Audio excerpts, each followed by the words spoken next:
संसार और शरीरों के मूल तत्वों का वर्णन। युधिष्ठिर ने पूछा, दादाजी, इस स्थावर जंगम जगत की उत्पत्ति कहाँ से हुई है और प्रलय होने पर ये कहाँ चला जाता है? समुद्र, आकाश, पर्वत, मेघ, भूमि, अग्नि और वायु के सहित इस लोक की रचना किसने की है?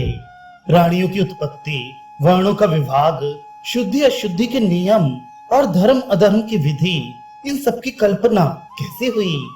जीवित प्राणियों का जीव कैसा है?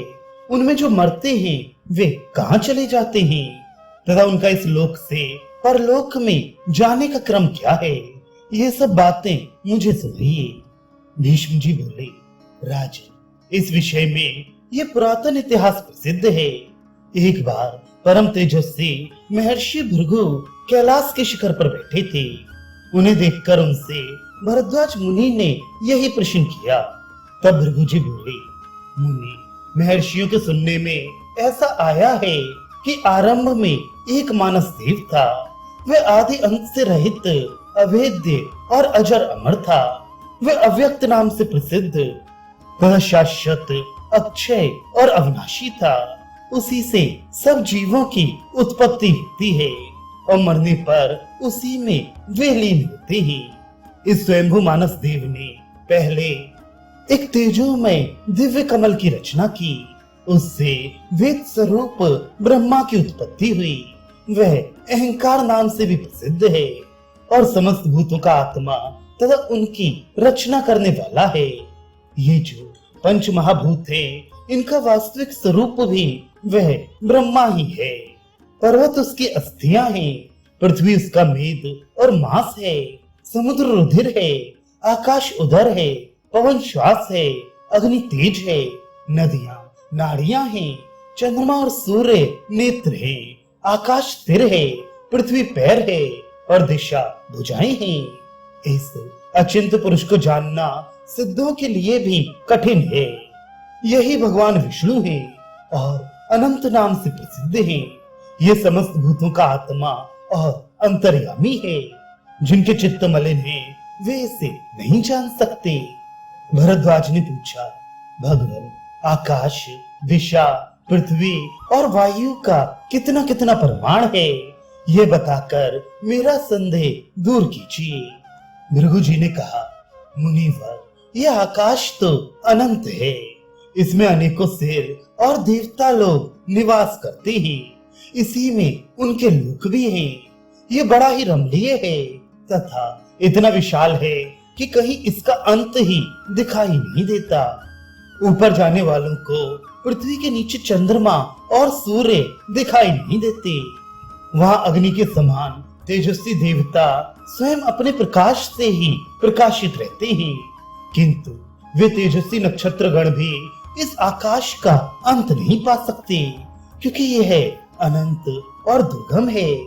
आकाश ही नहीं, अग्नि, वायु और जल का परिमाण जानना भी देवताओं के लिए असंभव ही है।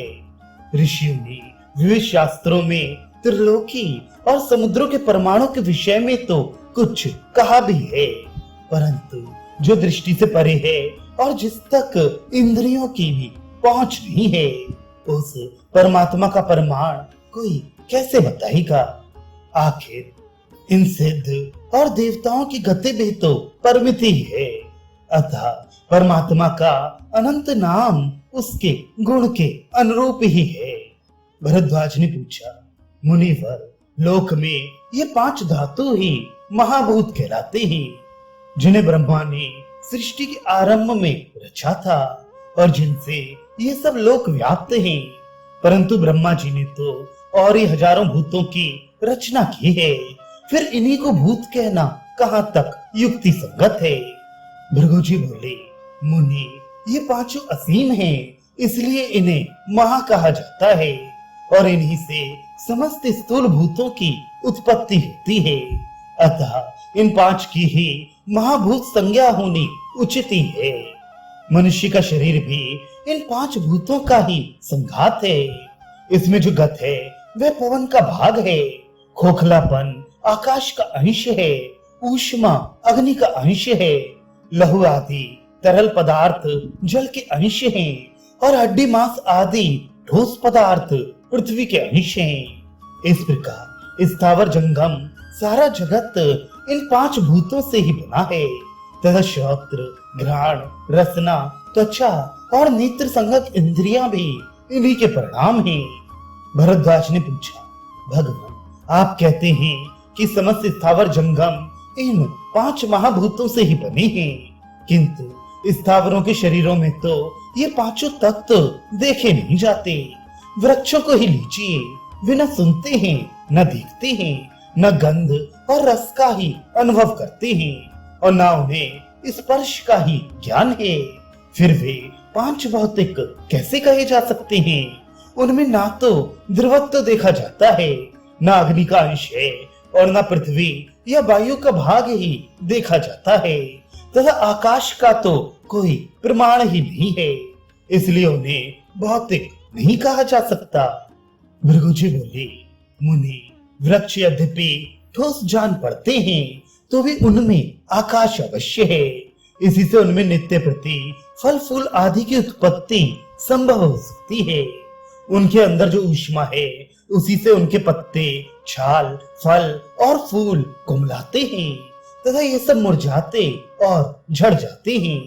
इससे उनमें स्पर्श भी होना सिद्ध होता है। ये भी देखा जाता है कि बिजली की कड़क आदि भीषण शब्द होने पर वृक्षों के फल फूल गिर जाते हैं। शब्द का ग्रहण तो श्रोत्रेंद्रिय से ही होता है, अतः सिद्ध होता है कि वृक्ष सुनते भी है। देखो, लता वृक्ष को चारों ओर से लपेटती ऊपर की ओर चढ़ती है, बिना देखे किसी को अपने जाने का मार्ग नहीं मिल सकता। इससे सिद्ध होता है कि वृक्ष देखते भी हैं। सुगंध और दुर्गंध से तथा भांति भांति की धूप देने से वृक्ष निरोग होते हैं और उनमें फूल आ जाते हैं। इससे उनका सूंघना भी सिद्ध होता है। वृक्षों में रसेंद्रिय भी है क्योंकि वे अपनी जड़ से जल पीते हैं और कोई रोग होने पर जड़ में औषधि डालकर उनकी चिकित्सा भी की जाती है। जिस प्रकार मनुष्य कमल नाल के द्वारा मुंह से जल खींचते हैं, उसी प्रकार वृक्ष वायु की सहायता से अपने जड़ द्वारा जल पीते हैं। इसी से उन्हें पादप कहा जाता है। वृक्षों में सुख दुख का भी ज्ञान देखा जाता है तथा वे काटने पर फिर उगाते हैं। इससे सिद्ध होता है कि वे जीव युक्त हैं, अचेतन नहीं हैं। वे अपनी जड़ के द्वारा जो जल खींचते हैं उसे उनके अंदर रहने वाले वायु और अग्नि पचाते हैं। इस प्रकार आहार का परिपाक होने से उनमें चिकनाहट आती है और वे बढ़ते हैं। जंगमों के शरीर में भी 5 भूत रहते हैं, किंतु उनके स्वरूप में भेद रहता है। शरीर में त्वचा, मांस, अस्थि, मज्जा और स्नायु ये 5 वस्तुएं पृथ्वीमय हैं। तेज, क्रोध, चक्षु, ऊष्मा और जठरानल ये 5 अग्निमय हैं।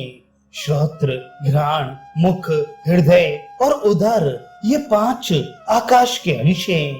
कफ, पित्त, स्वेद, चर्बी और रुधिर ये 5 जलीय अंश हैं तथा प्राण, अपान, उदान, समान और व्यान ये 5 वायु के विकार हैं। प्राण के द्वारा मनुष्य एक स्थान से दूसरे स्थान पर जाता है। व्यान से बलपूर्वक होने वाले कार्य करता है। अपान शरीर में ऊपर से नीचे की ओर जाता है। समान हृदय में स्थित है और उदान से मनुष्य उच्छ्वास लेता तथा कंठ, ताल आदि स्थान भेद से शब्दोच्चारण करता है। इस प्रकार ये 5 वायु प्रत्येक देहधारी से भिन्न भिन्न क्रियाएं कराते हैं। जीव भूमि के कारण ही अपने में गंध गुण का अनुभव करता है, जल के कारण रस को जानता है, तेजो में चक्षु के द्वारा रूप को देखता है और वायु में त्वक से स्पर्श का अनुभव करता है।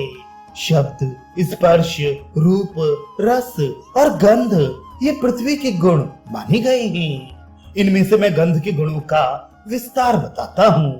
इष्ट, अनिष्ट, मधुर, कटु, निर्हारी, सहत, स्निग्ध, रूक्ष और विशुद्ध भेद से पार्थिव गंध 9 प्रकार का है।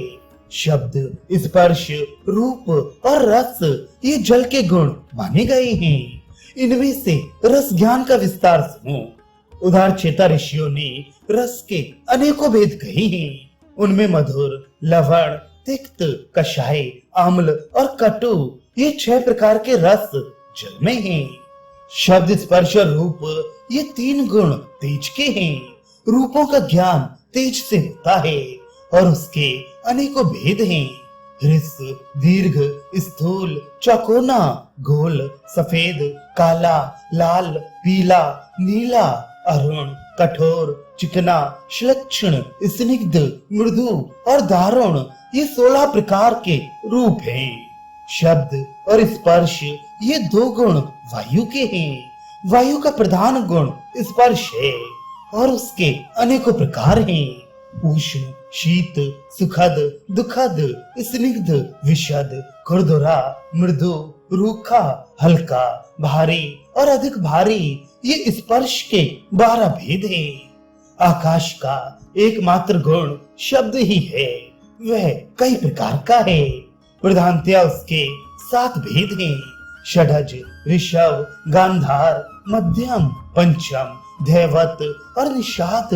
अपने व्यापक रूप से तो शब्द सर्वत्र है, किंतु विशेष रूप से इसकी उपलब्धि नगाड़े आदि में होती है। मृदंग, भेरी, शंख, मेघ और रथ की गड़गड़ाहट आदि में जो कुछ शब्द सुना जाता है तथा और भी जड़ चेतन आदि के द्वारा जितने प्रकार का शब्द होता है वे इन 7 भेदों के ही अंतर्गत है। इस प्रकार आकाश जनित शब्द के अनेकों भेद हैं और वे वायु के गुण स्पर्श से मिलकर ही सुना जाता है। जल, अग्नि और वायु ये 3 तत्व देहधारियों में सर्वदा जागृत रहते हैं। यही शरीर के मूल हैं और प्राणों में ओतप्रोत होकर शरीर में स्थित रहते हैं।